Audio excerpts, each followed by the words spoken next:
So cracking straight on, it's my absolute pleasure to introduce Cameron Renshaw to the stage. Alongside Philippa, Cameron runs a family business started by Philippa's father, David Irwin, nearly 30 years ago, who pioneered heifer adjustment based on weight gain in the Australian dairy industry.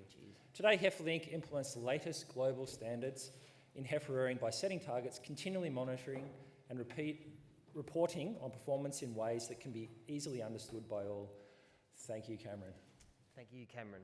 A bit confusing. I'll take Cam and you can be Cameron. I'll get Cameron when I'm in trouble, so.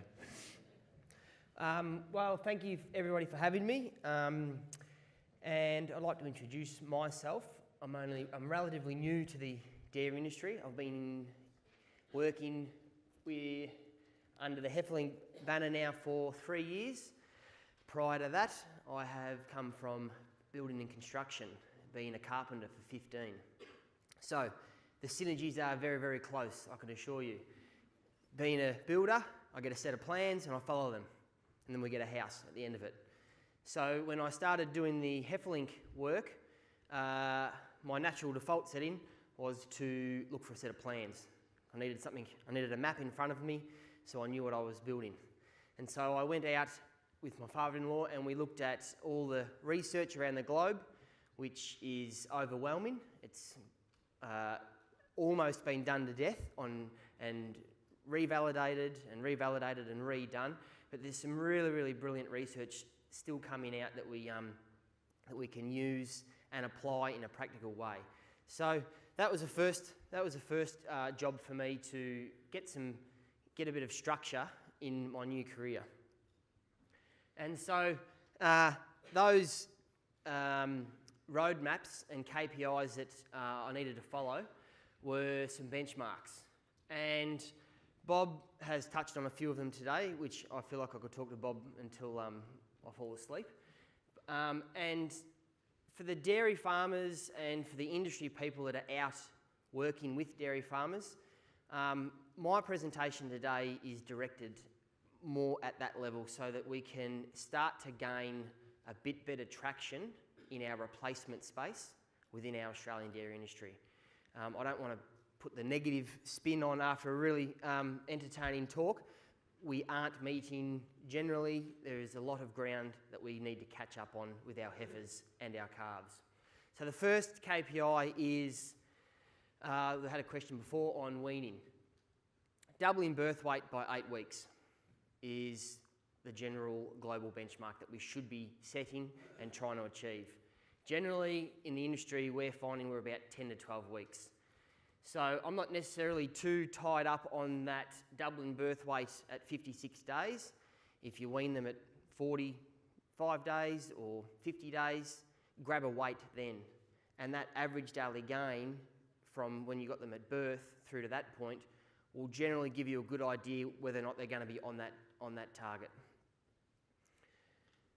The next one, after we wean them, is we are on the road to joining. And we should be looking to be joining our heifers from 13 months of age. And I'm going to talk a little bit about the mature body weight because that's something that us in the Australian dairy industry, we need to start adopting that in our daily conversations. Our joining weights aren't a static number, okay? It's not 300 kilos or 320 kilos, or the AI technician was at the farmer next door and they were doing them at 330. And, you know, it's case by case. So we need to be having a look at what our targets are for your individual genetic pathway.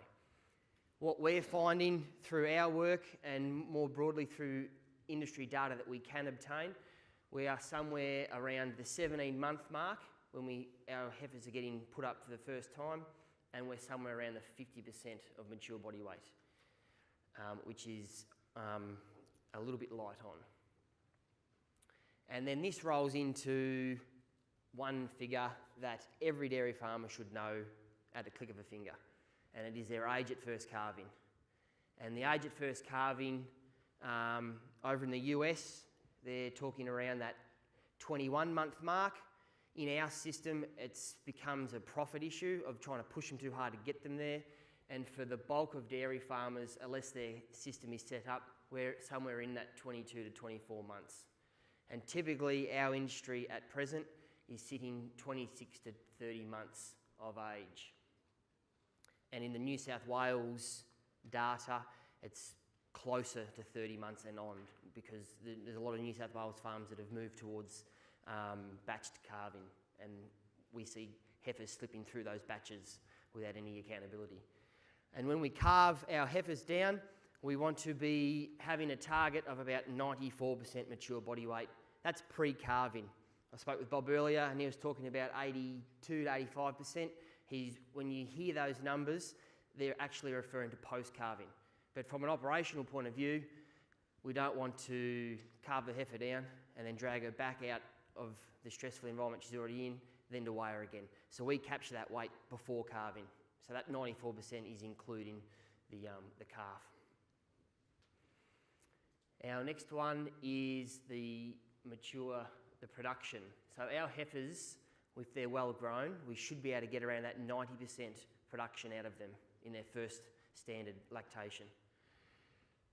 I see at best we're about 80% with our maiden heifers coming into the herd. So already, I don't mean to put the dampener on the party that we've got going on here, but through our clients and through more broader industry conversations that I have and what I see with my own two eyes, this is what I'm typically seeing. I'm not saying everybody's doing it. There are a lot of guys that are hitting most targets, but this is more broadly what we're starting to see. And the lactations, 4 to 5, we currently are sitting at about 2.5 to 3. So if we write those benchmarks down, and we then can start to set some targets about our replacement stock. Now, age at first calving. For those of you who are dairy farmers in the room, no doubt you're using maybe Easy Dairy, Maestro, Dairy Comp. I'm not totally across the Dairy Comp platform, but certainly with Maestro and Easy Dairy, you know, there's no real red light that flashes up that says, this is your age at first calving, and then go to one step further and ask, within that age at first calving, what is actually happening in there? So how many are in quartile 1, 2 and 3?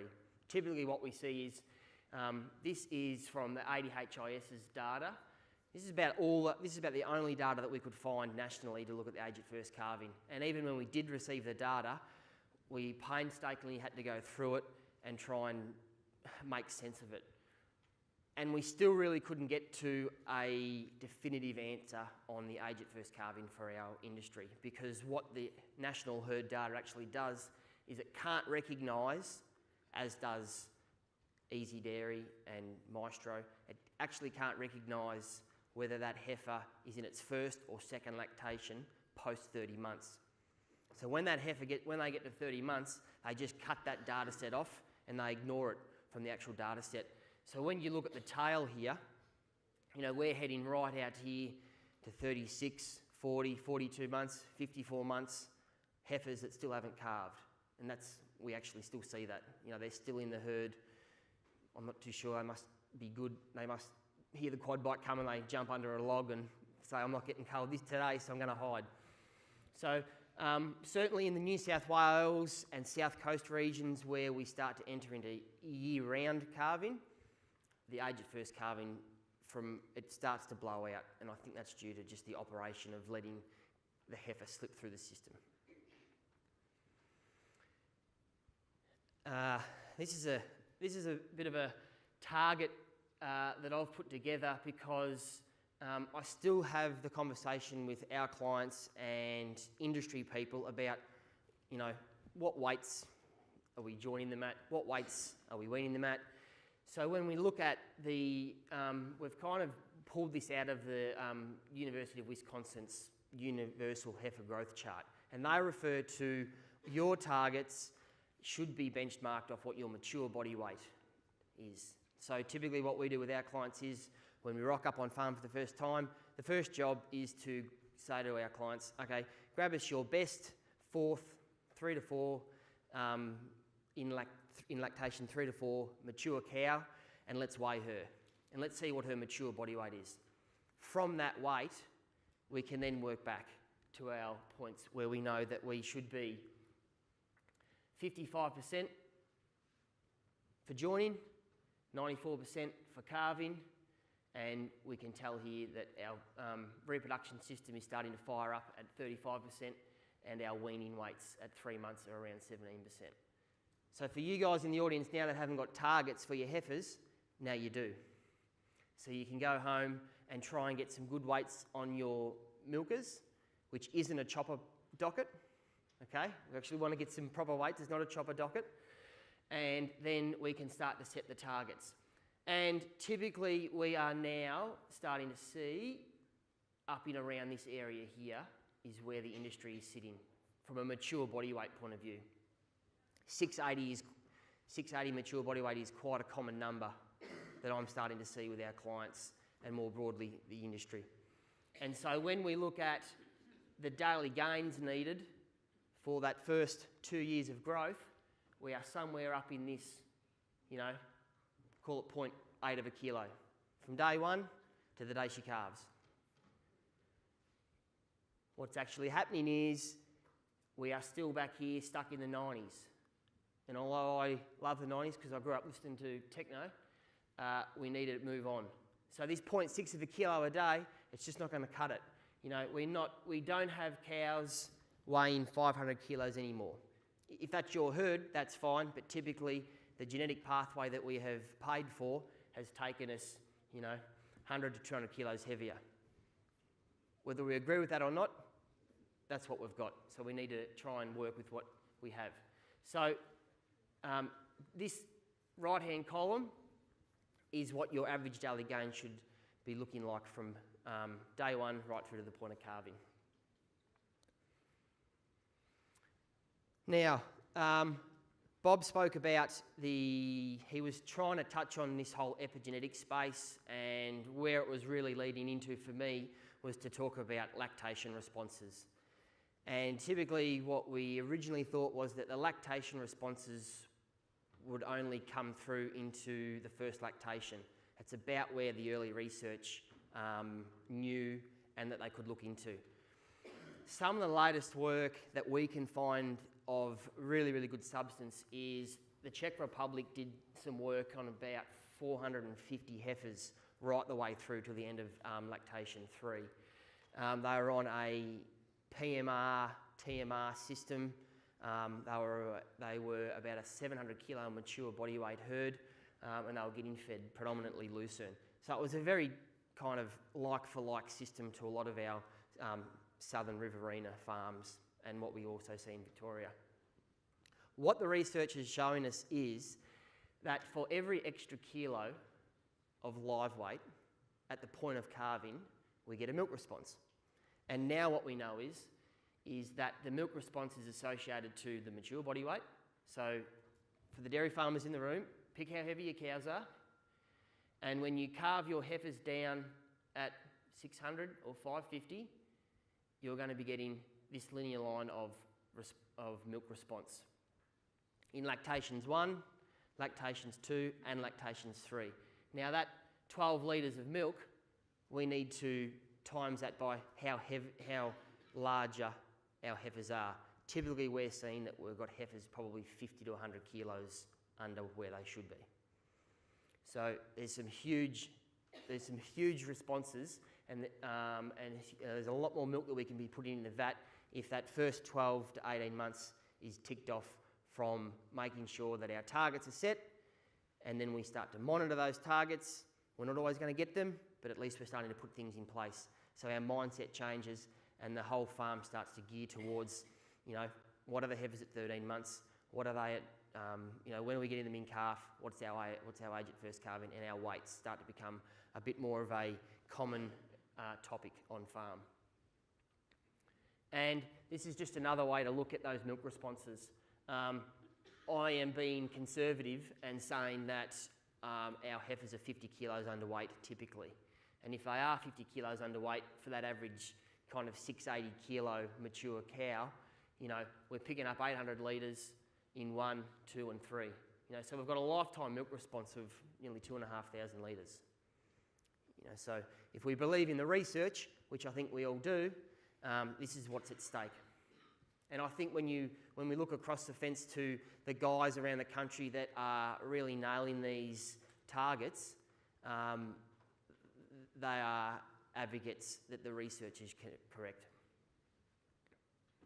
So this is some field work that we do. This is one of our clients, and I won't name names because I don't want to embarrass them, but they're not here today. So Walshy, if it's you, it's not your data. So we've got our targets and we can set them. Now obviously heifers and cattle don't grow on a linear line, okay? So I'm a very practical person, so I know that's not correct. But we need to be setting some targets. So we set a weight for age graph, which has been around for donkey's years. It's very easy for everyone in the business to get their head around. It's a 2D graph. It's not a 4D graph, which I do see in presentations sometimes, which confuses me to no end. And this is a typical farm that I see every day that we work with data. They start off here being weaned. Down here, they're on target, and generally the further they get away from the farm and from the dairy, they start to drop away. And this herd here at 28 months, they still haven't calved. And this particular, when we took that data, they hadn't even started springing, okay? So you can see here, you know, they're somewhere, some of these guys are 100 kilos plus off. I haven't dramatised this slide by going into our bucket of data and trying to pick the worst farm. This is just the typical farm. And so they had an AFC of about 28 months and they're about 80% mature body weight. So they're about 15% off the beta. And then this graph here is the same farm, but once we started monitoring. So you can see the tail end here of heifers that weren't monitored with data, and then these ones here that are all on target. Just because they're getting the farmer, the nutritionist, everyone in the business is getting a bit of real-time information back on what's happening in the field. We just got to push 400 or so heifers through the yards every 6 to 8 weeks, which is what I'm constantly always doing. And these are the results. So it's a practical solution to a huge problem. Now, average daily gain. Average daily gain, I don't want to try and simplify what's going on here with people that have been in the industry twice as long as I have, but average daily gain is obviously from today till when we weighed them the previous session. 8, 10 weeks, 12 weeks, whatever it might be. What we need to be careful of is when we get average daily gain, you know, down here in spring, heifers come in and they're doing 1.5 kilos a day, then they drop, then they come back up, and this is the natural kind of progression of a heifer's life. And this gives us between September and August, they did 1.4 kilos. Between November and September, they did 0.41. January to November, they did 0.5. Now, what we need to be careful of is that when we start weighing heifers and grabbing data of this nature, that we might only do randomly in our system, that we don't come in this area and say, well, you know, from January to April, we were doing 0.9 of a kilo a day. Everything's good. Nothing to see here, and we can move on to the next job. We also need to be overlaying the issue of the overall average daily gain. So every time we capture a weight, we also do the calculation from that weight, and we go right back to the start when we have their birth weight. Okay, so there's 2 different numbers going on there, and what that means is it's a much flatter kind of a graph. You know, so this is saying here that from August to June, she did 0.66 of a kilo. Okay, and when we overlay them together, you can see that sometimes if the average daily gain is the only figure that we're looking at, we can be a bit misled. So we always need to be getting the average daily gain, which is kind of the micromanaging of it, but we also need to be looking at it from a holistic view as well. And so I want to move on to one of our farms in the Upper Murray that we're working on.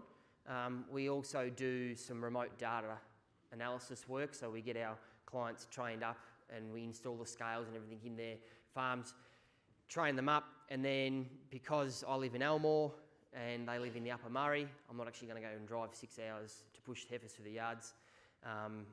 We get them to do that, and then they send us the data and we work with them like that. So when we went into this particular farm about 12 months ago, there was 6 key objectives that we saw needed to be put down.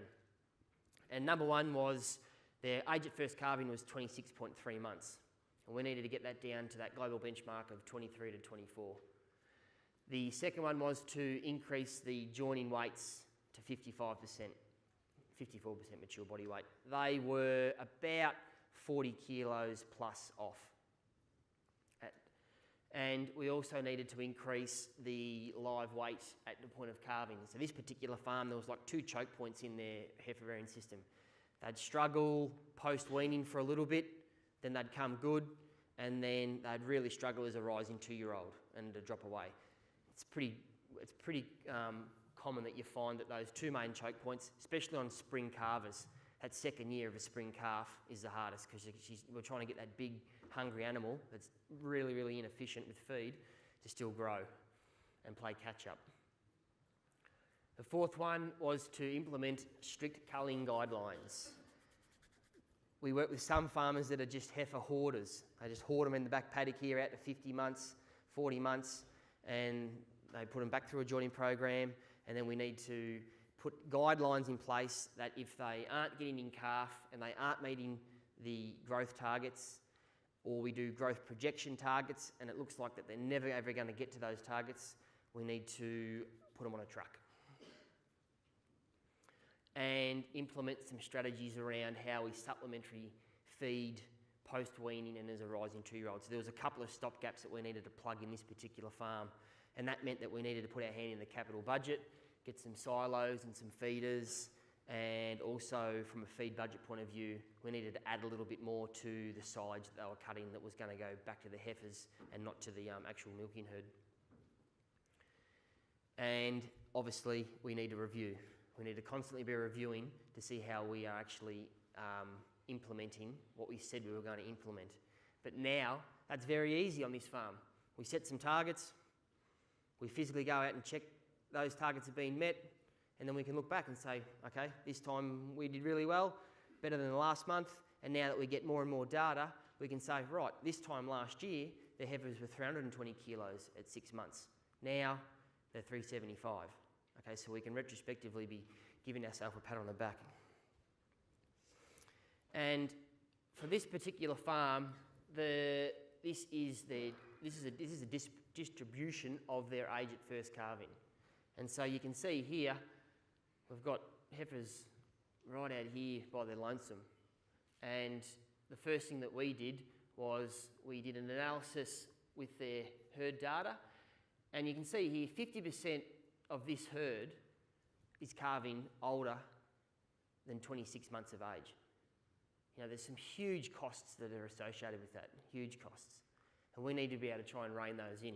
So the first thing we did was, we got the axe out about here and went to town. They were carrying way too much inventory in their herd, which was a double-edged sword. Because their age at first calving was out, they need to carry more heifers on hand because the replacements aren't coming through the front door quick enough.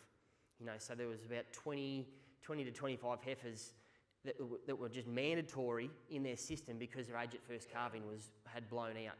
You know, that was like a non-negotiable. They needed those heifers in the system. And then we got their herd test data, and we then went about saying, well, okay, within your total heifer inventory, what's going on in regards to your lactation performance? So before we'd actually even physically weighed a heifer on this farm, we got a really good gauge on what I thought the heifers were going to be underweight, with the correlation between milk lactation in lactation 1 benchmarked against their mature herd. I put my hand up and I said to this client, I reckon you're about 70 kilos off with your heifers. And when you are a young person that hasn't been in the dairy game for very long and you walk up to a third generation dairy farmer and tell him that his heifers are 70 kilos under, it's kind of a line ball whether you get invited back or they walk you out the gate. And thankfully they took it well, and we're still working together.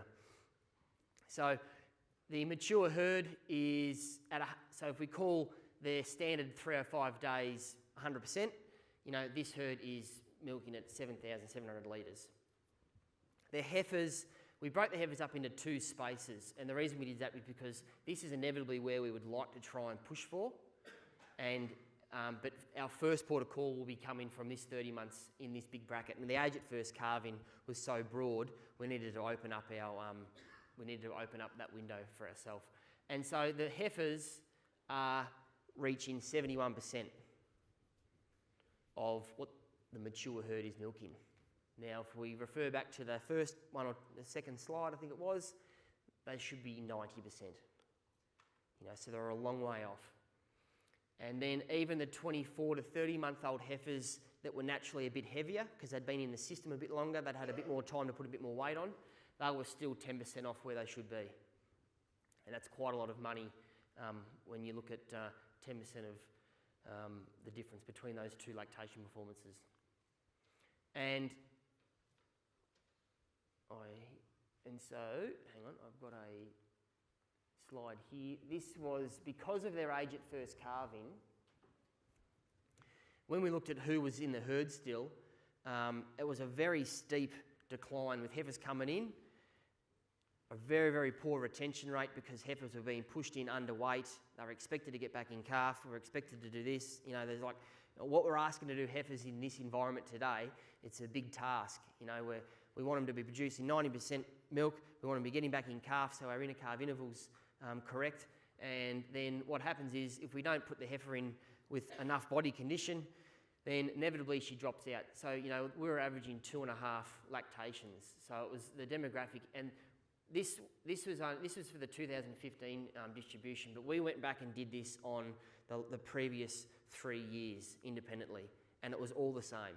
So nothing had actually, this wasn't just one out of the box. It was historically, this is what the practice on this farm was actually happening.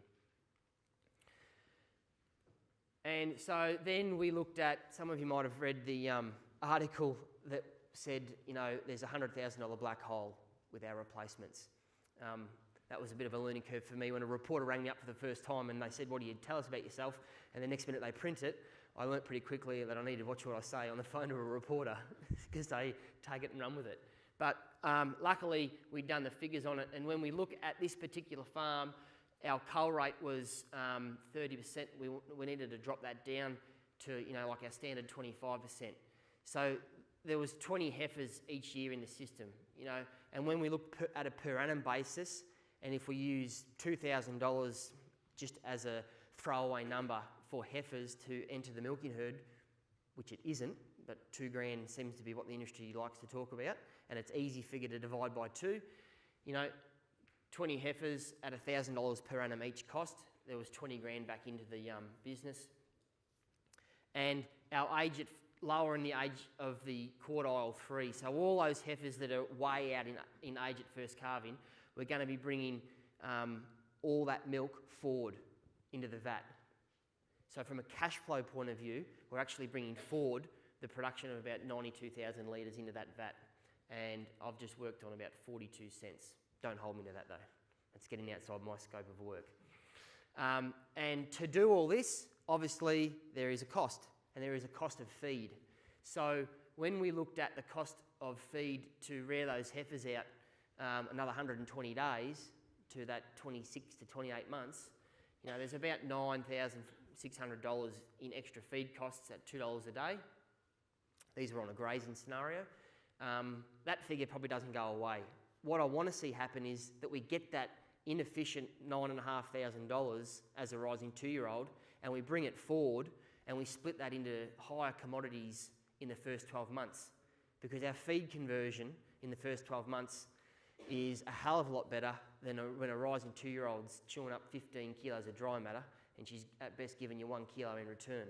We may as well take that $9,500 and put it to where she's having a kilo of live weight from 6 kilos of dry matter. So I haven't taken that out, I've left that in there. And then obviously the milk response of better grown heifers. So what we haven't done here, because you could just go on and on and on, is the reproduction benefits and the labour cost savings. You know, you can easily get over that $100,000 mark from just this typical farm that is, you know, just doing what we see fairly typically. It's not through no fault of their own. They just hadn't set targets, and then they hadn't monitored those targets right through. So that is about me wrapped up. Now, the last slide is, if I could convince anybody that's a dairy farmer to go home and do something tomorrow, it would be to set your growth targets. At least give yourself a number that's relevant to your herd, okay? And the next one is that you need to look at, don't assume that your heifers calve at 24 months.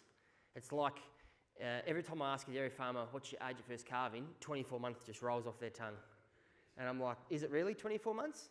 How do you know that? Have you pulled all that in? Have you pulled all that data out of Maestro and Easy Dairy and actually physically looked at it? Because the program doesn't do it for you.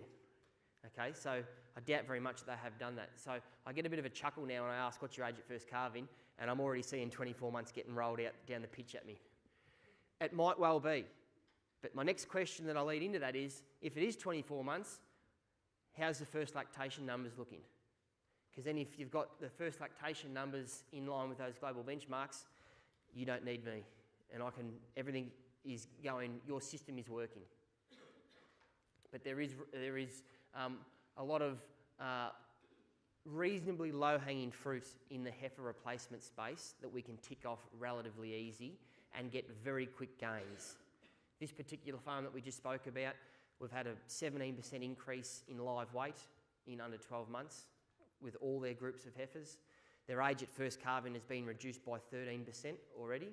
So there's some big rewards that can be done with a bit of effort when you put that effort into it.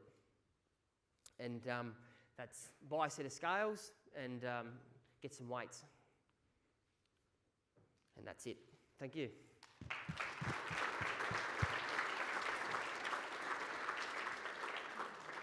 Thank you very much, Cam. Very dangerous having two Cams or Camerons on stage at once. No? Okay, so questions. We have about 3 minutes for questions. I'm going to take the first question here, but think about the questions that are out there now. Cam, I love the use of references on most of your slides. A lot come from USA. As a scientist, I can't help but ask this question. What research would you like to see done in Australia based on what you've seen? What are the gaps in knowledge that you see for our system here in Australia, for us to look at in terms of research? From a research point of view? From research, yeah. Where do I start? Excellent. You become a bit of a junkie with this research caper, and you become like a fixated with Excel. But I think from a research point of view, I don't think it's worth... that's a tough question. There's about 5 that are popping into my mind right now. One of them would be the non-completion rate of replacement stock. I think is a topic that we don't talk about. And so if I had to put a budget on a research project, it would be looking at our non-completion rate. I feel like what I've discussed today is pretty easy stuff. You know, we've got a carpenter going out and doing this stuff now. We can get that done. But I feel that when we need to be looking at our industry data around that non-completion rate about, you know, pre-weaning and post-weaning. It's a huge investment, and we need to aggregate that cost back into what that heifer costs at the end of the day. So when the heifer gets to the milking herd, all the ones that haven't made it, for a number of reasons, we need to aggregate that cost back up onto her head. Excellent, thank you, Cam. There's one question up here. Yep. Name and where you're from, please. Yeah. Malcolm Home from Blighty. How you going, Cam? Good, Malcolm. That's good. In your presentation, you spoke about, on your example farm, that there was a couple of gaps as far as the growth rates go, and generally speaking, I guess we fill that up with concentrate. My question is, how do we actually manage the concentrate so they get their 2 to 3 kilos a day, and that we budget on it lasting 2 weeks and we go back a week later and the feeder's empty? It's a good question, Malcolm. And it's probably one of those ones where you've got to play some mind games with the heifers, I suppose, because they'll camp on the feeders. So I I have, not to be advertising, we use Advantage feeders that have got the tongue guard on the actual feed head, and we've found that works really, really well. It gives them, you can shut it down to about that 2 kilos of concentrate or 3 kilos of concentrate, whatever we need to, whatever time frame and body weight that we're dealing with, or the seasonal environment that we're in.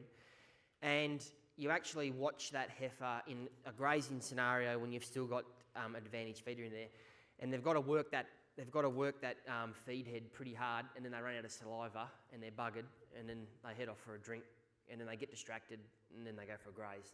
So it's a combination of kind of that strip grazing, using the right feeders. Yeah, it's a lot of work. It's a lot of work. Did that answer your question? No? Yeah, sort of. Yeah, I mean, yeah, I guess it's that question of trying to manage that, because the other alternative is you go out there with 20-litre buckets. That's right. That's pretty Yep. The other thing is it's a time frame when you actually do that. So the first gap in that first 12 months when the season gets tight, it's probably a little bit easier. They're a lot smaller, they're in smaller paddocks, and they're closer to the farm. It's that rising 2-year-old that's the challenge, especially that spring calf. Yeah. I'm getting the times up here. Is this a quick question? Yeah. Quick one. Very quick question. Even quicker answer. Please, Cam. Very quick question and comment. It's Vicky MacDonald. I work for Ian Lane at Cybus, based in South Australia. I totally understand the last question, where it's coming from. What we see in practice is feed wastage of forage is much more the bigger issue. We did a feed wastage study for Dairy Australia a few years ago. Feeding forage on the ground is up to 30%, possibly more, in some instances, wastage. That's one of the biggest costs we see in the dairy industry, feeding all classes of animals on farm.